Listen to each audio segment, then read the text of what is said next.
Hello hi नमस्ते आदाब सत श्री अकाल, की हाल चाल, कैसे आप लोग। मैं कुलदीप भंडारी स्वागत करता हूं आपका नेक्स्ट टॉपर्स के इस अमेजिंग से प्लेटफॉर्म पे, जहां पे आज हम करने वाले हैं ट्रिग्नोमेट्रिक फंक्शन का रैपिड रिवीजन। यानी कि ये पूरा का पूरा चैप्टर सिर्फ और सिर्फ 15 से 20 मिनट में। तो यार पहले सेशन स्टार्ट करने से पहले कुछ चीजें बता देता हूं, क्योंकि कमेंट सेक्शन में ना फिर इतना गालियां सुनने को मिलती है ना कि सर ने पूरा चैप्टर नहीं करवाया। बेटा ये सेशन उन बच्चों के लिए जिनका एग्जाम कल है या परसों है और वो लंबे सेशन नहीं देख सकते। इस सेशन में मैं आपका क्विक रिवीजन दूंगा आप लोगों के कॉन्सेप्ट्स का, और साथ के साथ सारे फॉर्मूले रिवाइज करवाऊंगा, और साथ के साथ कुछ इंपॉर्टेंट क्वेश्चंस भी कराऊंगा, और 5 इंपॉर्टेंट क्वेश्चंस आप लोगों के लिए होमवर्क के लिए दूंगा।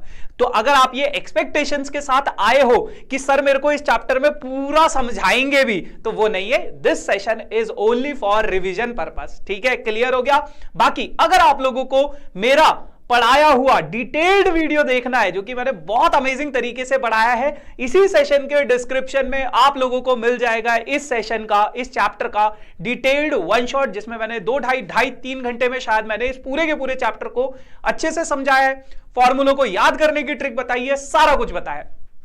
ठीक है, क्लियर हो गया। तो बढ़ते फटाफट से आगे और जानने की कोशिश करते हैं कि क्या कुछ टॉपिक है अपने पास इस पूरे के पूरे चैप्टर में। तो सबसे पहले अगर मैं ट्रिग्नोमेट्रिक फंक्शन की बात करूं, ट्रिग्नोमेट्रिक फंक्शन की अगर मैं बात करूं, तो अपने पास ये जो चैप्टर है ना, इस चैप्टर में हमारे पास ये कुछ टॉपिक्स है। सबसे पहले आप लोगों के पास आता है बेटा इंट्रोडक्शन।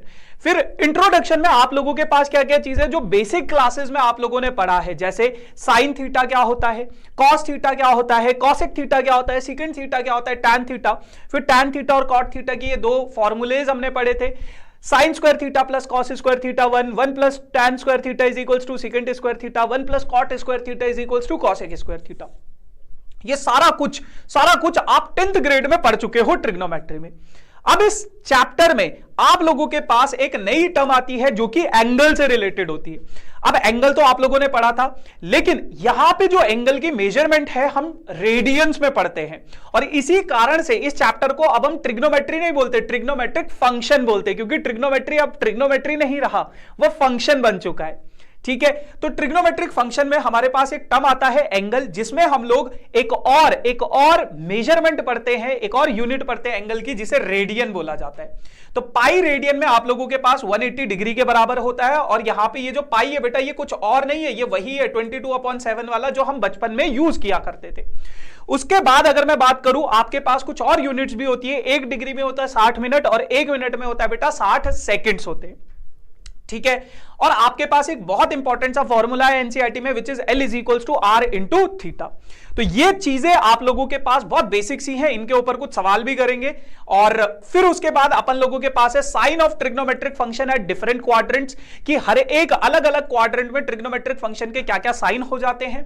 फिर trigonometric function at multiple angles, अलग अलग एंगल्स, जैसे साइन 3π/2, साइन 31π/10, इन पे क्या वैल्यूज होती है। फिर domain range of trigonometric functions, उनके ग्राफ कैसे होते हैं, डोमेन क्या होता है, रेंज क्या होता है, and at the end trigonometric identities. तो ये टॉपिक्स आप लोगों के पास इस पूरे के पूरे चैप्टर में है। अब बारी बारी से हर एक टॉपिक से थोड़ा थोड़ा क्वेश्चन को समझने की कोशिश करते हैं। देखो आप लोगों के पास जो क्वेश्चंस मैं लेकर आया हूं, ये बहुत ही इंपॉर्टेंट क्वेश्चंस है। जैसे सबसे पहला सवाल है आप लोगों के पास, find the radian measurement of the corresponding angles. आपके पास 40 डिग्री 20 मिनट्स, ये एक एंगल दे रखा है, इस एंगल को आपको रेडियंस में कन्वर्ट करना है। तो सबसे पहले आपने क्या किया, ये 20 मिनट्स को आपने कन्वर्ट किया डिग्री में, क्योंकि पूरा का पूरा डिग्री में होना चाहिए। आपके पास क्या है, 1 डिग्री में π/180 रेडियंस होते, तो आप पूरा का पूरा डिग्री में होना चाहिए। तो मिनट को डिग्री में, 1 मिनट में कितना होता है आप लोगों के पास, 1/60 डिग्री हो जाता है। तो इसकी जगह पे 20 मिनट में 20/60 कट करोगे तो ये कितना हो जाएगा, ये आपके पास हो जाएगा 41/3 पूरा डिग्री। अब इसको अगर मैं कन्वर्ट करूं मिक्स्ड फ्रैक्शन को सिंपल फ्रैक्शन में, तो 121/3 डिग्री।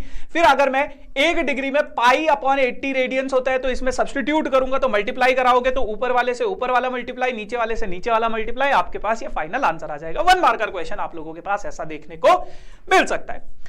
फिर सेकंड कॉन्सेप्ट था आप लोगों के पास कि अलग अलग क्वाड्रेंट्स में आपके ट्रिग्नोमेट्रिक फंक्शंस क्या होते हैं। तो बेटा इसका एक ट्रिक होता है याद करने का, all student of 10th class, यानी कि फर्स्ट क्वाड्रेंट में सारे के सारे ट्रिग्नोमेट्रिक फंक्शन पॉजिटिव होंगे, सेकंड क्वाड्रेंट में साइन और कॉसिक पॉजिटिव होगा, थर्ड क्वाड्रेंट में टैन और कॉट पॉजिटिव होगा, और फोर्थ क्वाड्रेंट में आप लोगों के पास कॉस और सिकेंड पॉजिटिव होगा। अब ये जो एक्स एक्सिस है बेटा, यहां पे जो एंगल्स होते हैं बेटा आपके पास होता है 0 होता है ना, फिर 2 पाई होता है, फिर 4 पाई होता है इधर की डायरेक्शन में, इधर होता है बेटा आप लोगों के पास पाई होता है, 3 पाई होता है ना, 5 पाई, यहां पे होता है बेटा आप लोगों के पास पाई बाई 2 है ना, फिर यहां पे होता है 3 पाई बाई 2, फिर उसी तरीके से 5 पाई बाई 2, 7 पाई बाई 2, इस तरीके से आपके एंगल्स चलते हैं। अच्छा, एक और चीज एंगल्स में मैं आप लोगों को बताना चाहता हूं कि कभी भी अगर आप लोगों के पास एंगल्स को अगर आप एंटी क्लॉकवाइज डायरेक्शन में काउंट करते हो, कैलकुलेट करते हो, तो ये पॉजिटिव होता है, और जब आप एंगल को क्लॉकवाइज डायरेक्शन में कैलकुलेट करते हो तो ये एंगल आप लोगों का नेगेटिव एंगल बन जाता है। ठीक है, तो नेगेटिव एंगल देख के घबराना नहीं है। ठीक है भैया, अब उसके बाद आप लोगों के पास ट्रिग्नोमेट्रिक फंक्शंस की अलग अलग मल्टीपल एंगल्स पे क्या वैल्यूज होती है। जैसे अगर मैं बात करूं, देखो एक अगर आपने समझ लिया ना, एक केस समझ लिया, आप बाकी भी समझ जाओगे। Sine pi by 2 minus theta, ये पाई बाई 2 माइनस थीटा यानी कि first quadrant, pi by 2 plus theta यानी कि second quadrant, pi minus theta यानी कि second quadrant, pi plus theta यानी कि third quadrant, 3 pi by 2 minus theta कहां आएगा, थर्ड क्वाड्रेंट में, और 3 पाई बाई 2 प्लस थीटा कहां आएगा, फोर्थ क्वाड्रेंट में। उसी तरीके से 2 पाई माइनस थीटा कहां आएगा, फोर्थ क्वाड्रेंट में, और 2 पाई प्लस थीटा कहां आ जाएगा आपके पास, फर्स्ट क्वाड्रेंट में। अगर आपने साइन का केस समझ लिया, आप बाकी के केसेस भी समझ जाओगे। कैसे?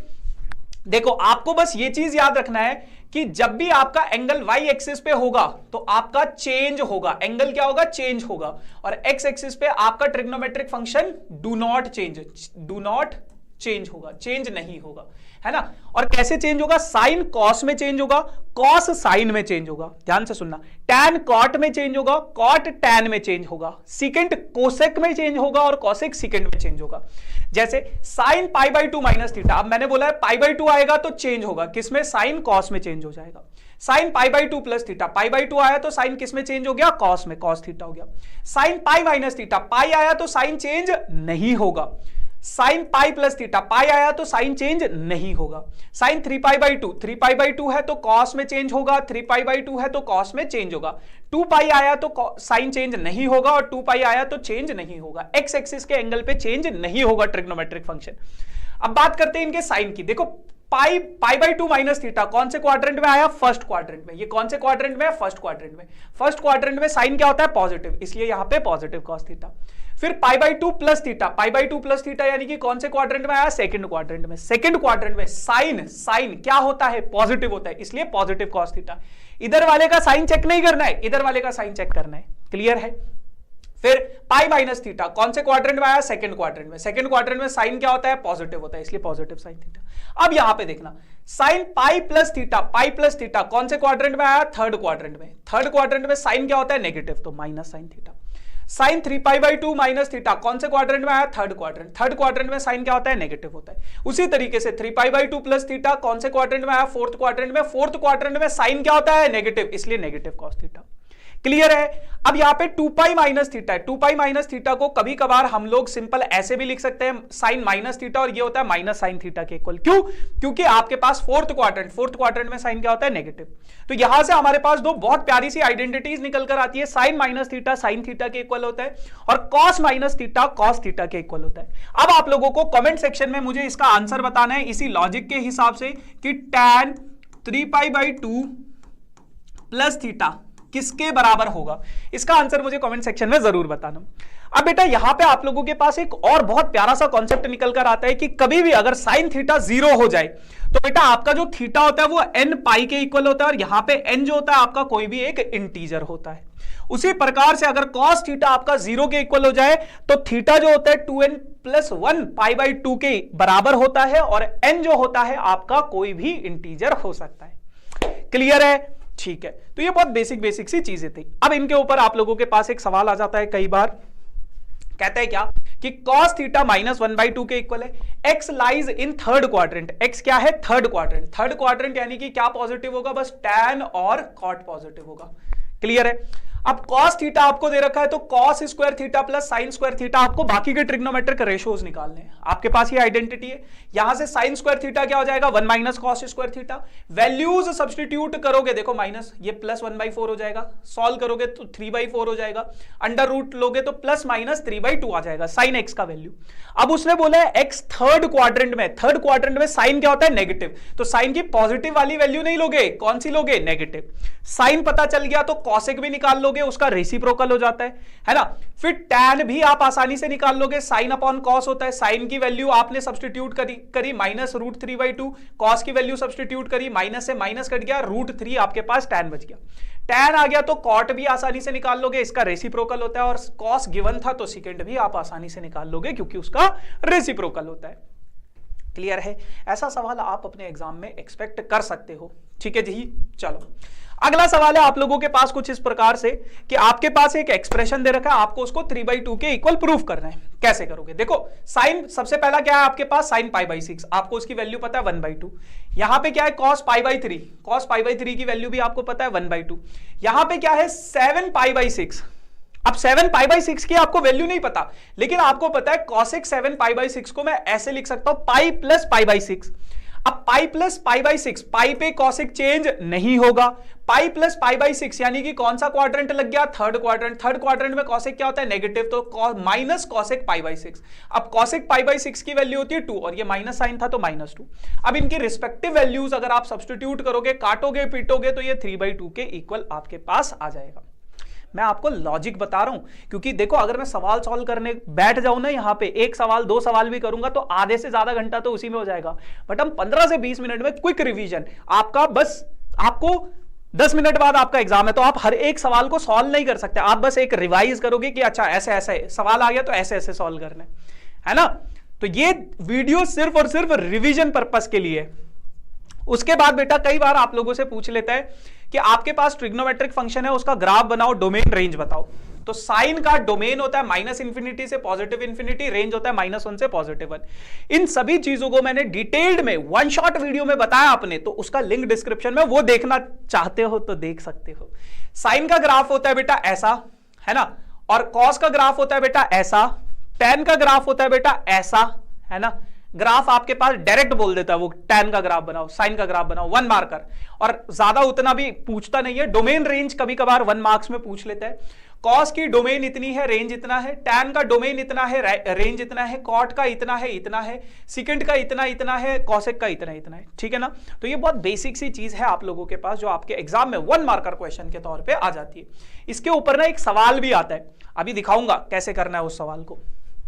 फिर आप लोगों के पास ये ट्रिग्नोमेट्रिक आइडेंटिटीज है, लगभग 20-22 ट्रिग्नोमेट्रिक आइडेंटिटीज आप लोगों के पास। अब बच्चों को सबसे ज्यादा दिक्कत होती है इनको याद कैसे रखना है, ध्यान से सुनना। देखो जैसे cos x + y है, तो cos में आपको बस ये सिंपल सा रूल याद रखना है कि cos में CDO लगेगा। CDO मतलब cos में डबलेट आएगा और ओपोजिट साइन आएगा। डबलेट यानी कि cos एक साथ आएगा, साइन एक साथ आएगा, और ये वाला साइन क्या हो जाएगा, ओपोजिट हो जाएगा। कॉस में डबलेट आएगा और साइन क्या हो जाएगा, ओपोजिट हो जाएगा। और साइन में एसडीओ नहीं लगता, यानी कि ना तो डबलेट आएगा ना तो ओपोजिट साइन होगा। तो साइन में डबलेट नहीं आया है, साइन और कॉस एक साथ आए, साइन एक साथ नहीं आया है, और साइन भी चेंज नहीं हुआ है। तो साइन और कॉस की आइडेंटिटी आप ऐसे याद रख सकते हो। उसी तरीके से टैन का पैटर्न बन रहा है, tan x + tan y upon 1 - tan x tan y। tan x - y का tan x - tan y divided by 1 + tan x tan y। Cot का भी सिमिलर पैटर्न बन रहा है, बट ऊपर नीचे कर देना ये आप, ठीक है। फिर साइन 2x की आइडेंटिटी है, 2 sin x cos x, और ये अगर आप निकालना चाहते हो कैसे आई है तो आप इसको ऐसे ब्रेक कर सकते हो, sin x + x। अब आप ये वाला आइडेंटिटी लगा दो, sin a + b वाला, ठीक है ना। तो आपके पास ये चीजें मिल जाएंगी। उसी तरीके से cos 2x tan 2x sin 3x cos 3x tan 3x। अब बहुत सारे देखो, कुछ में तो आपका पैटर्न बनता है, कुछ में आपकी ट्रिक होती है, बट कुछ जैसे इसमें पैटर्न बन रहा है। और ये जो आइडेंटिटी होती है ना यार, जैसे जैसे आप सवालों को सॉल्व करोगे ना, ऑटोमेटिकली ये याद होती रहेंगी, अपने आप आपके दिमाग में छपती जाएंगी। फिर ये 8 आइडेंटिटीज बहुत फेमस है। अब ये कैसे आई हैं? आपको देखो बेटा, cos x + cos y की अगर आइडेंटिटी याद रखनी है तो आपको बस ये फॉर्मूला याद होना चाहिए, cos x cos y। तो इसका फॉर्मूला होता है cos x cos y minus sin x sine y. अब बस ये आइडेंटिटी अगर आपको याद है तो देखो cos x plus cos y के केस में आपको पहला वाला डब्बा लेना है, कॉस एक्स कॉस, दोनों जगह पे कॉस, और x plus y upon two, x minus y upon two और 2। देखो ये वाला 2 और ये दोनों टर्म्स हर जगह मिलेंगी आपको, हर जगह मिलेंगी, हर जगह मिलेंगी। तो इसमें तो कोई कंफ्यूजन नहीं होगी, बस कंफ्यूजन होती है बच्चों को कहां पे कॉस लगाना है, कहां पे साइन। अब अगर आपके पास cos x minus cos y आ जाए तो ये पीछे वाला याद रखना, तो माइनस साइन भी इसी कारण से आया है क्योंकि यहां पे है sine x plus y, sine x minus y. इनकी आइडेंटिटीज के लिए आप ये वाला टर्म याद रखना, ये वाला फॉर्मूला याद रखना, साइन एक्स प्लस वाई, यानी कि sine x cos y plus cos x sine y. अब यहां पे क्या है, देखो sine x plus sine y, तो आगे वाला sine x cos y, sine x minus sine y cos x sine y, है ना। अब इसलिए नेगेटिव साइन नहीं आया क्योंकि यहां पे पॉजिटिव था, समझ रहे हो। ऐसे याद करने का तरीका है, ये याद करने का तरीका है। और ये जो 2 कॉस है, अब जैसे मान लो आपके पास है cos x plus y cos x minus y, इसको अगर मैं a मान लू, इसको अगर मैं b मान लू, तो ये आपके पास बचेगा cos a plus cos b, और आपके पास सिमिलर आइडेंटिटी आ जाएगी। तो जब आप इसको सॉल्व करोगे तो आपके पास ये निकल कर आ जाएगा, अगर आप a को x प्लस वाई मानोगे तो, ठीक है ना। तो ये आइडेंटिटीज सिमिलर है, याद करने का तरीका आप लोग इसको आसानी से याद कर सकते हो, ठीक है भैया। चलो उसके बाद आप लोगों के पास एक बहुत प्यारा सा बहुत इंपॉर्टेंट सवाल आता है प्रूविंग में, कि prove that cos a is equals to cos pi by 3 minus a cos pi by 3 plus a is equals to 1/4 cos 3a। अब इस सवाल को आप थोड़ा सा टाइम दो और खुद से सॉल्व करने की कोशिश करो। मैं थोड़ी देर के लिए स्क्रीन से हट जाता हूं, आप खुद से इसको सॉल्व करने की कोशिश करो। जब आप इस सवाल को सॉल्व करोगे, वीडियो को पॉज करके देखो, यहां पे आपके पास ये चीज है, मैंने क्या किया, ऊपर भी और नीचे भी 2 से मल्टीप्लाई डिवाइड कर दिया। अगर मैं ऊपर भी और नीचे 2 से मल्टीप्लाई डिवाइड कर दूं तो ये cos है तो मैं बाहर ले आया ब्रैकेट के, और ये नीचे वाला 2 एज इट इज है। ये ऊपर वाला 2 क्या कर दिया मैंने, अंदर मल्टीप्लाई कर दिया। अब ये क्या बन गया, 2 cos a into cos b वाली फॉर्म बन गई। इसका आइडेंटिटी होता है cos a plus b plus cos a minus b। तो ये बच जाएगा आपके पास cos 2 pi by 3 plus cos minus 2a। अब ये cos 2 पाई बाई 3 की वैल्यू होती है माइनस 1/2, यहां ऊपर सॉल्व किया है, ठीक है। cos माइनस 2a को मैं लिख सकता हूं cos 2a के इक्वल, क्योंकि cos माइनस थीटा क्या होता है, cos थीटा के इक्वल। ये 1/2 जो बाहर था अंदर मल्टीप्लाई कराओगे, यहां पे ये एक्सप्रेशन आएगा और ये एक्सप्रेशन। अब ये आगे वाला तो एज इट इज है, पीछे वाले को मैंने ऊपर और नीचे 2 से मल्टीप्लाई डिवाइड कर दिया।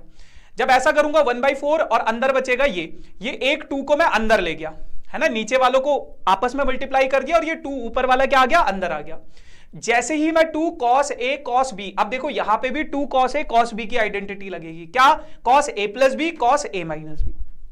तो यहां पे minus 1/4 cos a as it is रहेगा, ये 1/4 cos 3a हो जाएगा, और ये 1/4 cos माइनस a हो जाएगा, और माइनस a क्या होता है, cos a के इक्वल होता है। तो ये कैंसिल हो जाएगा, ये आपके पास फाइनली एक्सप्रेशन बच जाएगा। बहुत इंपॉर्टेंट सवाल है, 3 मार्क्स का, बहुत सारे एग्जाम्स में मैं देख चुका हूं, ठीक है भैया।